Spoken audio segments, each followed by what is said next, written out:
Hello friends, welcome to Meera mind voice. இன்றைக்கி Saturday episode, டே 13. Vijay Sethupathi sir வரப்போகிறாரு, நிறைய rose பண்ண போகிறாரு, நிறைய விஷயங்கள் கேட்க போகிறாருன்னு எல்லாரும் அவளோட எதிர்பார்த்துட்டு இருந்தோம். ஆனால் ப்ரமோலாம் கூட அப்படியே சூப்பராக இருந்தது, செமையாக கேட்குற மாதிரி இருந்தது. ஆனால் இன்றைக்கி அவருடைய முக பாவனைகளில் சில எக்ஸ்ப்ரெஷன்ஸ் இருந்ததே தவிர வார்த்தைகள்லாம் ரொம்ப தன்மையாக தான் யூஸ் பண்ணார். யாரையும் நம்ம எதிர்பார்த்த அளவுக்கு வறுக்கலை. வெளியில் மழை பெஞ்சிட்ருக்குல்ல, அதான் கொஞ்சம் நமுத்து போயிடுச்சு, வேறு ஒன்றும் இல்லை. சில குரல்களுக்கு பின்னாடி பல பேர் ஒளிஞ்சிட்டு கேம் விளையாடுற மாதிரி இருக்குது. ஆனால் அவங்களால ஒளிய முடியாது, இந்த வீட்டில் இத்தனை கேமரா இருக்குது, நம்மளால் பார்க்க முடியும் அப்படிங்கிற மாதிரி சொல்லிவிட்டு இன்ட்ரோ கொடுத்துட்டு உள்ளே போனார். போயிட்டு டே 12 ஹேப்பனிங்ஸ் என்ன நடந்தது அப்படின்ட்டு நைட்டு 11 o'clock வந்து இவங்க இதை முடிச்சுட்டு, ஃபேஷன் ஷோ முடிச்சுட்டு வந்ததுக்கு அப்புறமா வினோத் வந்து சபரியை குத்திட்டாரு. ஆனால் குத்தினது ஆக்சுவலாக பிரவீன். வினோத் நான் குத்தினதாக இருக்கட்டும் அப்படிங்கிற மாதிரி சபரி பார்க்கல. ஸோ சபரிக்கும் 2 கத்தி குத்து விழுந்து விட்டது. ஜெயில் யூனிஃபார்ம் போட்டு அரோராவையும் ஆதிரியையும் ஜெயிலுக்கு போடணும். அரோரா ஆல்ரெடி கத்தி குத்து முடித்து அவங்க டாஸ்க்கை முடிச்சிட்டதுனால அவங்க ஃபஸ்ட்டு போகட்டும், ஆதிரையோட இதை முடிச்சுட்டு அப்புறம் அவங்க உள்ளே போகணும் அப்படின்ட்டு விக்ரமை கூப்பிட்டு இவங்கள ஜெயிலில் போடுங்க, ஏன்னா இப்போ தான் கேப்டன் இல்லையே அப்படின்ட்டாரு. அடுத்தது பார்த்தா கமருதீன் சுபிக்ஷா கிட்ட ஆரம்பிக்கிறாரு. அவர் சொன்ன வார்த்தைகளை நம்மளும் திருப்பி சொன்னால் அது தப்பு. அந்த பொண்ணை பற்றி ரொம்ப தப்பாக பேசுகிறாரு, நீ வந்த பேக்ரவுண்டே சரியில்லைங்கிற மாதிரி. அடுத்தது இவக்கிட்ட ரம்யா ஜோ கிட்ட அவங்களையும் இஷ்டத்துக்கு பேசுகிறாரு. நீ என்னமோ பாசம் மாதிரி சொல்லுவ, இது பண்ணுவ அது பண்ணுவ. பிக் பாஸே அதுதான் சொல்கிறார். இன்றைக்கி விஜயஸும் வந்து அதுதான் சொன்னார். இங்கே வந்து நீங்கள் அண்ணன் தம்பி அக்கா தங்க உறவு கொண்டாட வரல, ஒருத்தர் மிஞ்சி கேம் விளையாட வந்திருக்கீங்க அப்படின்னு சொல்லிட்டு. இது நல்லா எல்லாருக்குமே புரியுது அவர் பேசுகிறது தவறுன்னுட்டு. அடுத்தாப்பில் ஆதிரைக்கும் இவருக்கும் முதல்லையே ஹிஸ்ட்ரி இருக்குது போல இருக்குது. ஆதிரையையும் தரக்குறைவாக பேசுகிறாரு. இன்றைக்கி மோரர்லெஸ் விஜய் சேதுபதி வச்ச டாஸ்க் எல்லாத்துலேயுமே பார்த்திங்கன்னாக்க எல்லாமே முடிஞ்சு கமருதீன் கிட்டேயே வந்து நிற்குது. அப்படின்னா கமருதீனுடைய தரம் என்னன்னு எல்லாருக்கும் சொல்கிறதுக்கு ட்ரை பண்ணுறாரா? அவருக்கு பின்னாடி ஒளிஞ்சிருக்கிறது பாரு. அவங்க கிளப்பி விட்டு ஒவ்வொரு சந்தர்ப்பத்துலேயும் ஏய் நீ இது பேசுகிறது தப்பு, இந்த மாதிரி பேசுன்னு எடுத்து கொடுத்து அவரை பேச வைக்கிறாங்க. அடுத்தது அவங்க பேச எழுந்தப்பவும் இவர் அடக்கி வேணாம் உட்காருங்கன்ட்டார், அவங்களையும் பேச விடலை. இது அவங்களுக்கு ஒரு பெரிய எச்சரிக்கையாக இருக்கும் அப்படின்னு நம்ம நினைக்கிறோம். ஸோ இது எல்லாத்தையும் காமிச்சிட்டு இந்த நிகழ்வுகளை 24 hours பல பேர் பார்த்துருப்பாங்க. இதை 1 hour திரும்ப நேற்றுக்கு போடுறது எதுக்காக அப்படின்னு தெரியல. அடுத்தது மறுநாள் மத்தியானம் தட் இஸ் கனி வந்து இது பண்ணிடுறாங்க. வினோத் வந்து திரும்ப சபரியை குத்திடுறாரு, கனி கேப்டன் ஆகிடுறாங்க. பாரும் கெமியும் பேசிகிட்டு இருக்காங்க. பாரு சொல்கிறாங்க, எனக்கு வந்து ஒரு ட்ராமா இருந்தது, கெமி எனக்கும் அந்த மாதிரி இருந்தது, அதனால் ஐ வாஸ் ஹெசிடன்ட், மற்றவங்க தொட்டாலே எனக்கு பிடிக்காதுங்கிற மாதிரி. இதுவும் இந்த டாப்பிக்கும் எதுக்காகன்னு எனக்கு தெரியல. ஜெயில் டைம் இது மத்தியானம் உட்காந்து பாரு கலை திவாகர் செம்ம தூக்கம். பாருவும் கலையும் உள்ள வீட்டை க்ளீன் பண்ணிகிட்டு இருக்காங்க ஈவினிங் ஷோக்காக. அந்த சமயத்தில் இவங்க பேசிகிட்டு இருக்காங்க. விக்ரமும் புதுசாக ஒரு டீம் ஃபார்ம் பண்ணிட்டாங்க. அதில் வந்து கனி, விக்ரம், சபரி இவங்க 3 பேருமா சேர்ந்து அன்பு கேங்காட்டம் ஆகி மற்றவங்கள தட் இஸ் சுபிக்ஷா, வியனா, அரோரா, இந்த கேர்ள்ஸ் எல்லாரையும் ரம்யா எல்லாரையுமே அப்படியே அரவணைச்சிட்டு போகிற மாதிரி தங்களுக்கு டீம் சேர்த்துட்ருக்காங்க அப்படின்னு. வீடே 2 டீம் ஆட்டம் ஆயிடுச்சு. இவங்களோட டீம் ஸ்ட்ராங்காக இருக்குது, வேற பாருவோட டீம் அப்பப்போ மாறிக்கிட்டே இருக்குது. இதில் திவாகர் செஞ்ச அடுத்த ஒரு பெரிய அசிங்கமான காரியம், ஜெயிலுக்குள்ளே போகும்போது அரோராவை இது பண்ணுறாரு. அவங்க திரும்ப சொல்கிறாங்க, அரோராவும் சரி வியனாவும் சரி, எங்களை தொடாதீங்க, தொட்டு பேசாதீங்கன்னு. அவர் வேணும்ட்டே அதுதான் பண்ணுறாரு. அவரை எதுவுமே கேட்கல Vijay Sethupathi sir. Red card கூட கொடுக்கலாம் அந்த மனுஷனுக்கு. பார்வை போய் இந்த வீட்டில் எனக்கு வேறு பொண்ணே கிடைக்கல, உன்னே கல்யாணம் பண்ணிடலான்னு நினைக்கிறேன் அப்படிங்கிற மாதிரி பேசுகிறார். ஒரு விளையாட்டுக்காக கூட இந்த மாதிரியெல்லாம் பேசுகிறது வெளியில் எப்படி ப்ரொஜெக்ட் ஆகும், வெளியில் எப்படி ஒரு இதுவாக போகும்னு அவங்களுக்கு புரியல. பிகாஸ் பாரு வந்து சொல்லிட்டு இருக்காங்க, உன் தங்கச்சி நான் அண்ணன் தங்கன்னு பேசிட்டு வேறு பொண்ணே கிடைக்கல, நான் உன்னை கல்யாணம் பண்ணிக்கிறேன்னா என்ன ஒரு அர்த்தம்? இவங்கெல்லாம் பேசுகிறாங்க மற்றவங்களுடைய வளர்ப்பை பற்றியும் மற்றவங்களுடைய பேக்ரவுண்டை பற்றியும். மறுநாள் அவ்வளோதான், இது முடிஞ்சுது, பேக்ரவுண்டு இது முடிஞ்சுது. கத்தி குத்து டாஸ்க்கை பற்றி பேச ஆரம்பிச்சிடுறாரு விஜய் சேதுபதி. அதுக்கு முன்னாடி வினோத் வந்து சார் ஒரு கானா பாடுறேன் அப்படின்னு சொல்லிட்டு வினோத்தும் எஃப்ஜேவுமாக ஒரு கானா பாட்டு பாடுறாங்க. அதுலேயும் நடுப்புற திவாகர் எழுந்து ஆட பார்க்க வினோத் புரிஞ்சுக்கிறாரு இவர் ஸ்கோர் பண்ண பார்க்குறாருன்னு. யாருக்கு இங்கேருந்து டாட்டா காமிச்சிட்ருக்க, உட்காரு பேசாமன்னுறாரு. விஜய் சேதுபதி சொல்கிறார், இவங்களெல்லாம் என்ன பண்ணணும்னு வந்தேன், இப்படி பாடி என்ன இது பண்ணிட்டாங்கன்னா நான் என்ன பண்ணுவேன் அப்படிங்கிற மாதிரி. அடுத்தது திவாகர்கிட்ட போய் டெய்லி ரீல் விட்டுக்கிட்டே இருக்கீங்க, பார்க்குற எனக்கே கூச்சமே இருக்குது, கூச்சமே இல்லாமல் இப்படி எப்படி பண்ணுறாருன்னு தெரியல அப்படின்னுட்டு திவாகரை பேசிட்டு கனிக்கு வாழ்த்து சொல்லிவிட்டு விக்ரம சொன்னார், சின்ன விஷயத்துக்கெல்லாம் எமோஷ்னல் ஆகாதீங்க, எதுங்க சின்ன விஷயம், சாப்பாடு தாங்க மெயின் விஷயம், அதுதாங்க இந்த வீட்டில் ஒரு ரோலே ப்ளே பண்ணிகிட்ருக்கு, சாப்பாடு கூப்பாடு வேறு ஒன்றுமே கிடையாது. அடுத்தது கமருதீனை கூப்பிட்டு பேச ஆரம்பிக்கிறாரு. கத்தி குத்து டாஸ்க்கு என்னாச்சு அப்படின்லாம் கேட்டுட்டு ரெஸ்ட் ரூம் போயிட்டு வரத்துக்குள்ளே குத்திட்டாங்க சார், இதெல்லாம் தான் எங்களுக்கு தெரியுமே. அடுத்தது போய் இவரை போயிட்டு விக்ரமை போயிட்டு ஸ்டோர் ரூமில் ஒன்று இருக்குது எடுத்துகிட்டு வாங்கன்னு சொல்லி அதனுடைய ரூல் புக் வந்தது, வேறு ஒன்றும் இல்லை, டாஸ்கினுடைய ரூல் புக்கு. பார்க்காதப்போ குத்தணும், அவ்வளோதான். அதான் கமருதீன் கிட்ட கொடுத்து படிக்க அப்படின்னு சொன்னோடனே நான் ஃபேர் ப்ளேவாக விளையாடணும்னு நினச்சேன் சார். ஃபேர் ப்ளேன்னா உங்களுடைய மனசு கோணாமல் விளையாடணும்னு ரூலை மாற்றிடவா? ரூல் படி தப்பாக புரிஞ்சுக்கிட்டு சண்டை போட்டது சரியா தப்பா அப்படின்னு அவர்கிட்ட ரொம்ப ஹார்ஷாக பேசினார். இதுக்கு அடுத்தாப்பில் அவர் பேசினது பொம்மை டாஸ்க்கு பற்றி, மாஸ்க் டாஸ்க்கை பற்றி. அதுலேயும் எல்லாம் சுற்றி கடைசியில் எண்டாருது கமருதீன் கிட்ட தான். இது 2 டாபிக் தான் அவர் பேசினது. பிரேக் விட்டுட்டு கொஞ்சம் ஹார்ஷாகவே சொல்லிவிட்டு உள்ளே போயிட்டார். அடுத்தது வினோத் கமருதீன் பாரு டிஸ்கஸ் பண்ணிகிட்ருக்காங்க. டேய் அது பண்ணுது, இது தப்பு, அது ரைட்டு, நீ சொல்லியிருக்கணும். பாரு வந்து பாயிண்ட்ஸ் எடுத்து கொடுக்குறாங்க. இதை வந்து நீ இதை இந்த மாதிரி சொல்லணும்னு எதிர்பார்க்குறாரு. அவர் எதையுமே எதிர்பார்க்கல, அவர் எல்லாத்தையும் பார்த்துட்டு தான் இருக்காங்க. ஸ்டில் நீங்கள் வந்து ஒழுங்காக சொல்கிறீங்களா, ஒழுங்காக புரிஞ்சுக்கிட்டு விளையாடுறீங்களா, மக்களுக்கு என்டர்டெயின் பண்ணுறீங்களா, அதை தான் பார்க்குறாங்க. இங்கே யாருக்கும் எதிரியும் கிடையாது, நண்பனும் கிடையாது. ஒரு ட்ராமாவில் நடிக்கிற மாதிரி இந்த இடத்துல வந்து நீங்கள் ஒரு ஷோ பண்ண வந்திருக்கீங்க. உங்களுடைய பார்ட்டை நீங்கள் கரெக்டாக நீங்களாக இருந்து ப்ளே பண்ணிட்டு போகிறீங்களா இல்லையா, அவ்வளோதான் இவங்க கேட்குறது. உடனே திரும்ப வந்துட்டு ஆடியன்ஸ் கிட்ட கேட்குறாங்க, நான் வந்து சரியாக பண்ணுறேன்னா உங்களுக்கு புரிஞ்சுதா அப்படிங்கிற மாதிரி.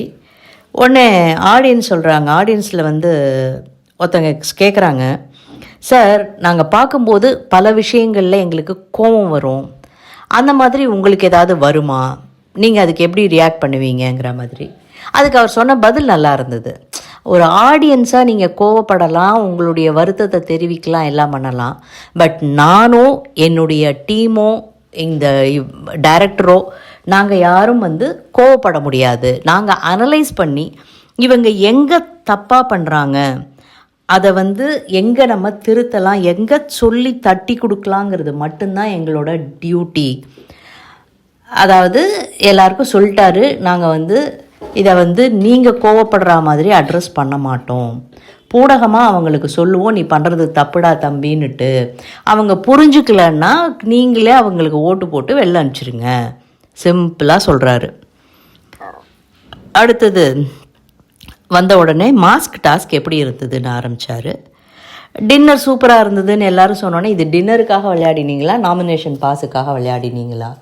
எல்லாருமே டின்னருக்காக தான் விளையாடினாங்க. நாமினேஷன் பாஸ் அடுத்தது பார்த்துக்கலாம், நம்ம எப்படி இங்கே இருக்கோங்கிறத பார்த்து மக்கள் ஓட்டு போட்டுருவாங்க. எல்லாருமே சொல்கிறது இதுதான், இங்கே நம்ம எப்படி இருக்கோங்கிறத அனலைஸ் பண்ணி மக்கள் ஓட்டு போட்டுருவாங்க. விக்ரம் தெளிவாக சொல்லிட்டாரு, சார் நான் வந்து மாஸ்க்குக்காக இதுக்காக நாமினேஷன் பாஸ்க்காக விளையாடலை, நான் இருக்கும் இருப்பை பார்த்து மக்கள் என்னை ஆமோதிப்பார்கள், எனக்கு ஓட்டு போடுவாங்கன்னு நான் வந்து கான்ஃபிடெண்ட்டாக நான் வந்து இதுக்காக தான் விளையாடினேன்னு ஒன்று.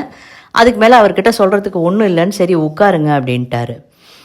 இந்த கேம் நாமினேஷன் ஃப்ரீ பாஸுக்காக, ஆனால் நீங்கள் விளையாடினது விருந்துக்காக மட்டுமே, அது ஒரு வேதனைப்படக்கூடிய விஷயம் அப்படிங்கிற பாயிண்ட் எடுத்துட்டு பேச ஆரம்பித்து இவங்களுக்கும் தெளிவாக சொல்ல தெரியல. இவங்க தெளிவாக சொல்லியிருக்கலாம், சார் நாங்கள் வந்து யார் வீக் பிளேயர் யார் ஸ்ட்ராங் பிளேயர்னு பார்த்துடலாம் வெளியில் அனுப்பலை. இது இவங்க ஒவ்வொருத்தர் சொன்னாங்க. கலை சொன்னார் எழுந்து, பாருவும் திவா இந்த ஷோ பார்த்து பார்த்து யாரை பற்றி பேசினாலும் பாரு திவாகர் தாங்க வராங்க. இவங்க ஷோ காமிச்சதில் அவங்கள மட்டுமே ஸ்க்ரீன் பண்ணி கனி அண்ணாவும் கனி அக்காவும் சபரி அண்ணாவும் தான் யார் வெளில போகணுன்னு டிசைட் பண்ணாங்கன்னுட்டு. யார் வெளியில் போகணுன்னு அவங்க டிசைட் பண்ணலைங்க. யாரோட மாஸ்க் கடைசியாக வெளியில் இருக்கோ, நீ என்ன யோசிக்கிற, நீ உள்ளேருந்து விளையாடணும்னு யோசிக்கிறியா இல்லை வெளியில் போய் மற்றவங்க ஆட்டத்தை தொடரணும்னு யோசிக்கிறியாங்கிறது மட்டும்தான் அவங்க கேட்டாங்க. அதை இவங்களால் கரெக்டாக முன்வைக்க முடியல. ஆனால் கேப்பில் பேசுகிறாங்க இவங்க கரெக்டாக முன்வைக்கிறதுக்கு. ஆனால் திரும்பி வந்து அதை பற்றி அட்ரஸ் பண்ணலை, அதுதான் உண்மை. டீமாக ஜெயிக்க வந்து கெமி சொன்னாங்க, என்ன நான் சாக்ரிஃபைஸ் பண்ணேன், உள்ளே இருந்தால் நான் விளையாடுவேன்னு எனக்கு தெரியும், ஆனால் நாங்கள் டீமாக ஜெயிக்கணும். நீங்கள் தான் சொல்லிட்டீங்களே இந்த வீடு வின் பண்ணுமா அந்த வீடு வின் பண்ணுமான்னு. ஸோ ஆப்வியஸ்லி இவங்க மனசில் உள்ளே என்ன போய் உட்காரும், இந்த வீடா அந்த வீடா, அதுதான் உட்காரும். நமக்குள்ளே எப்படி அடிச்சுக்கணுங்கிறது உட்காராது. போன தடவையே கேர்ள்ஸ் ஹவுஸ் பாய்ஸ் ஹவுஸ்னு வச்சுட்டு அவங்க ஒருத்தருக்கு ஒருத்தர் அடிச்சுக்கிறது மட்டும்தான் இருந்ததே தவிர ரெண்டுத்தையும் ஒன்றாக்கினதுக்கு அப்புறம் தான் இண்டிவிஜுவல் பிளே வெளில வந்தது. இங்கும் அதுதான் நடந்துட்டுருக்கு.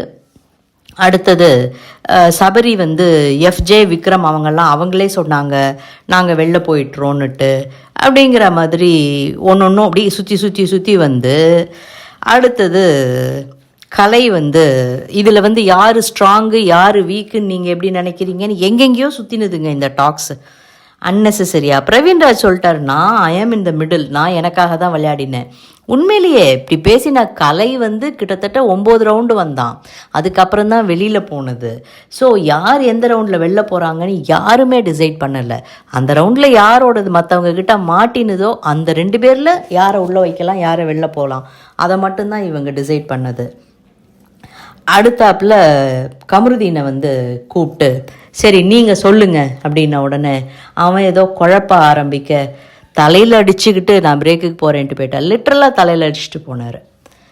இதுக்கு வெளில வந்தோடனே உடனே பாரு வந்து இது பார் நீ தான் உண்மையை சொல்கிற, நீ தான் அவங்களுடைய முகத்திரையெல்லாம் கிழிச்சு அவங்க பண்ணுறதெல்லாம் வெளியில் கொண்டு வர, அதை தான் நீ வாரம் முழுக்க பண்ணிட்டு உட்காந்துட்ருக்கியம்மா, உன்னுடைய கருத்தை கேமரா முன்னாடி சொல்லிகிட்டு இருக்க, அதையே திரும்ப இப்போ இவங்கிட்டையும் சொல்லி நீ சொல்லுன்னா அதனால் நீ உன்னை அதுக்காக தான் உன்னை எழுப்பி கேட்குறாரு அப்படி இப்படின்னு சொல்லி இப்படி பேசணும் அப்படி பேசணும்னு அவருக்கு வேப்பலை அடிக்க கரெக்டாக ஸ்ட்ராங்காக பேசு சரியா அப்படின்னு சொல்ல எல்லாத்தையும் கேட்டுட்டு ஆனால் கமருதீன் தான் பண்ணுறதை தான் பண்ணுறாரு.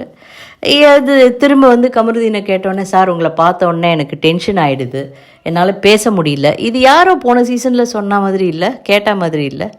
எஸ் அதே தான், எல்லாரும் கேரக்டர் ப்ளே தான் பண்ணிகிட்ருக்காங்க இங்கே. உடனே மாஸ்டர் மைண்ட் வந்து கனி அண்டு சபரி அப்படி இப்படின்னு ஒன்று எல்லாத்தையும் கேட்டார், யார் இதெல்லாம் ஒத்துக்கிறீங்கன்னு ஒன்று. பிக்பாஸ் வீட்டில் இருந்தவங்க யாருமே இதை ஒத்துக்கல. ஸோ சபரி எழுந்து சொன்னார், தனிப்பட்ட முடிவு எடுக்கப்படலை சார், டிஸ்கஸ் பண்ணி தான் பண்ணுறோம் அப்படின்ன உடனே கமருதீன் எழுந்து இது ஒன்று சொல்ல, உன்னை கடைசியில் உள்ளே கொண்டு போய் வச்சது நான் தான், உண்டா இல்லையா அதை மட்டும் சொல்லு அப்படின்னு சபரி கேட்க ரொம்ப தெளிவாக எஸ் ஆர் நோ அவ்வளோதான். சபரி வேறு யாருக்கும் அடுத்த இது டீவியேட் ஆகிறதுக்கு சான்ஸே கொடுக்கறதில்ல. உடனே இவர் வந்து நோ அப்படின்னோடனே அவ்வளோதான், முடிஞ்சு போச்சு, கேஸ் சால்வ்டு. அதனால வக்கீலாக போயிருக்கலாம். எதுவாக இருந்தாலும் சரி, தன்னுடைய கருத்தை, அது உண்மையோ பொய்யோ நியாயமோ அநியாயமோ, என்னுடைய வேலை என்னுடைய கருத்தை நிலைநிறுத்துவதுங்கிறத கரெக்டாக பண்ணுறாரு சபரி. சொதன்னு இருக்குல்ல டிஸ்கஸ் பண்ணும்போது. அப்படின்னோடனே திவாகர் ஏதோ சொல்ல ஆரம்பிக்க, நீங்கள் ரீல் பண்ணதான் லாயக்கு அப்படிங்கிற மாதிரி சொல்லி உட்காத்தி வச்சிட்டாரு. அவர்கிட்ட கேட்கும்போது, சார் அது சார் அது பொய் சார் அப்படின்னு ஏதோ சொல்ல ஆரம்பிச்சிட்டாரு. அவரும் he is not talking straight. அவர் ஒரு திவாகர் இப்போ ஒரு குழப்ப நிலையில் இருக்கார். நம்ம பண்ணுறதெல்லாம் கரெக்டுன்னு நினச்சிட்டு இருந்தோம், இப்போ ஆனால் அது எங்கேயோ போகிற மாதிரி இருக்குது அப்படின்னு. பாரு, சார் நான் ஒன்று சொல்லலாமா அப்படின்னு சொல்லிட்டு, இவங்க இது எனக்கு தப்பு பண்ணாங்க, அவங்க தப்பு பண்ணாங்க அப்படின்னொன்னே, நீங்கள் கம்ப்ளைண்ட் பண்ணி பிரயோஜனம் இல்லைங்க, நீங்கள் பண்ணுற கம்ப்ளைண்ட்டை தான் நாங்கள் வாரம் முழுக்க கேட்டுட்ருக்கோம், உட்காருங்க அப்படின்ட்டாரு. நீங்கள் பர்சனல் கம்ப்ளைண்ட் பண்ணுறீங்க அப்படின்னு சொல்லிட்டு, நீங்கள் 2 பேரும் ஆட்டம் நடக்கும்போது நீங்கள் என்ன மாதிரி ஆடுறீங்க, நீங்கள் அவங்களுக்கு ஸ்பேஸ் கொடுக்குறீங்களா உங்களுக்கு இது பண்ணுறதுக்கு அப்படிங்கிற மாதிரி பார்வை பளிச்சுன்னு அடித்து உட்காத்தி வச்சிட்டாரு. கமருதீன் நீ நான் ஜெயிச்சு இங்கே வந்தேன், ஓட்டில் வரலன்னு சொன்னீங்க, விட்டு கொடுத்து ஜெயிச்சு வந்தீங்க அப்படின்னு சொல்லிட்டு மற்றவங்க எல்லாரையும் நீங்கள் எப்படி ஏமாந்துருக்கீங்கன்னு தெரியுதா, யாருக்கு விட்டு கொடுத்துருக்கோன்னு தெரியுதா. ஸோ இன்றைக்கி வச்ச 2 டாஸ்க்குமே கமருதீனை சாடுவதாக, அவருடைய கலரை மற்றவங்களுக்கு காட்டுவதாக. அவ்வளோதான், ரொம்ப சிம்பிள். ஏன் இவ்வளோ பாசம்னு தெரியல. சொல்லி முடிச்சுட்டு, நீங்கள் தான் ஏமாந்து போயிருக்கீங்க, உங்களுக்கான வேல்யூவை நீங்கள் பண்ணுங்கள், உங்களுக்கான இடத்த நீங்கள் தான் க்ரியேட் பண்ணணும், மற்றவங்க யாரும் இங்கே அண்ணன் அக்கா தம்பி மாமன் மச்சான் அதுக்காக வரல, நீங்கள் ஒவ்வொருத்தரும் இண்டிவிஜுவலாக ப்ளே பண்ணுறதுக்கு வந்திருக்கீங்க. ஸோ இப்படி நீங்கள் பண்ணிட்டு இருந்தீங்கன்னா, என் அண்ணன் தானே சரி அவன் ஜெயிச்சுட்டு போட்டோம், என் தம்பி தானே அவன் வின் பண்ணட்டும், இது ஆதிரைக்கு கொடுத்த அடி மாதிரி இருந்தது. ஏன்னா எஃப்ஜேயோடது எடுத்ததை பற்றி நிறைய உள்ளுக்குள்ளே அவங்களுக்குள்ள கான்ட்ரவர்சி இருக்குது. ஸோ நீங்கள் இந்த மாதிரி பண்ணிட்டு இருந்தீங்கன்னா அவங்க உட்காந்து விளையாடிட்டு இருப்பாங்க, மக்கள்லாம் கைத்தட்டுறதுன்னு நீங்கள் வெளியில் உட்காந்து பார்த்து நீங்களும் கைத்தட்டி பரவாயில்ல என் ஆள் தான் பரவாயில்ல அவன் வின் பண்ணுறான் நான் சந்தோஷப்படுறேன் அப்படின்னு தான் சொல்கிற மாதிரி இருக்கும் அப்படின்னு சொல்லிட்டு நீங்கள் கைதட்டி பார்த்துட்ருக்க வேண்டியதான்னு சொல்லிட்டு வந்துட்டார். சுபிக்ஷா வியன்னா இவங்கெல்லாம் பாருக்கிட்ட பேசுகிறாங்க. நீங்கள் பேசினபடி தான் நாங்கள் விளையாடினோம், ஆனால் ஒரு இடத்துல கூட நீங்கள் பேசினதை விளையாடலை, நீங்கள் கோஆப்ரேட் பண்ணலை அப்படின்னு சொல்லிட்டு கமருதீன் சொல்கிறத அவன் வளர்றத கலையும் போய் நியாயப்படுத்துகிறான். நீங்கள் கரெக்டாக பேசலை அப்படிங்கிற மாதிரி. இப்போ பளிச்சுன்னு வரும் பாருங்கள். அடுத்தது 2 முகம் கொண்ட நபர் இவர்னு யார் அப்படின்னு கேட்குறாரு. இப்போ பளிச்சுன்னு வரும் பாருங்கன்னு பாரு அப்படின்ன உடனே ஒருவரைத்தான் சொல்லணும், அதுவும் கம்பல்ஷன். பாரு கனி, பிகாஸ் அவங்க ஒரு அன்பு முகம் வச்சுருக்காங்க, ஆனால் அப்பப்போ ஒரு வன்ம முகம் வெளில வருது அப்படின்னொன்னே எக்ஸாம்பிள் பார்த்துட்டிங்க இல்லையா, அப்படியே தொடரணும், மழுப்பக்கூடாது பேசக்கூடாதுன்னு. கெமி பார்வை சொல்கிறாங்க, சுபிக்ஷா சபரி, நிறைய பேர் சபரி சொல்கிறாங்க, விக்ரம் பார்வை. ஏன்னா அவங்களுக்கு நான் பயமே கிடையாதுங்கிற மாதிரி வெளில காமிச்சிக்கிறாங்களே தவிர அவங்களுக்கு எதிராக ஏதாவது ஒன்று நடந்ததுன்னா அவங்களால அதை ஃபேஸ் பண்ண முடியல. ரேம்ப் வாக்கில் நான் திவாகரோட நடக்க முடியாது, ஏன்னா அவர் ப்ரெசன்டபுளாக இருக்காது இந்த கப்பல் அப்படின்னு சொல்லிட்டாங்க. அவங்களுக்கு கமருதீனோட நடக்கணும்னு ஆசை. ஸோ அவங்க எங்கெங்கேயோ சுற்றி கடைசியில் கமருதீன் கூட தானே வாக் பண்ணாங்க. அந்த வார்த்தை தவறுங்கிறது அவங்க என்ன சொன்னாங்கங்கிறத எல்லாருக்கும் தெரியும். ஆனாலும் விஜய் சேதுபதி கேட்டார். தென் கனி சபரி எல்லாரையும் ஈஸியாக எடுத்துக்கிறது இல்லை அப்படிங்கிற மாதிரி சொன்னாங்க. வியன்னாவும் சபரி அவருக்குன்னு ஒரு ஜோன் க்ரியேட் பண்ணி அவருக்கு கோபம் வருது, அதை குறைச்சிக்கிறதுக்கு தான் மெடிடேட் பண்ணுறாரு. அதை தாங்க பண்ணுவாங்க. மெடிடேஷனுங்கிறது கோவத்தை குறைச்சிக்கிறதுக்கு. இந்த வீட்டில் இந்த மாதிரி மெடிடேட் பண்ணி கோவத்தை குறைச்சிட்டு முதல் சீசன்லேருந்து நம்ம பார்த்துட்ருக்கோம். எக்ஸசைஸ் பண்ணுற மாதிரி பண்ணி நிறைய பேர் இருந்திருக்காங்க. அடுத்தது ஆதிரை ரம்யாவை சொல்கிறாங்க, அப்சரா ரம்யா எகெயின் அவங்களோட ஃபேஸை கண்ட்ரோல் பண்ணிக்கிறாங்க அப்படின்னு சொல்லிட்டு.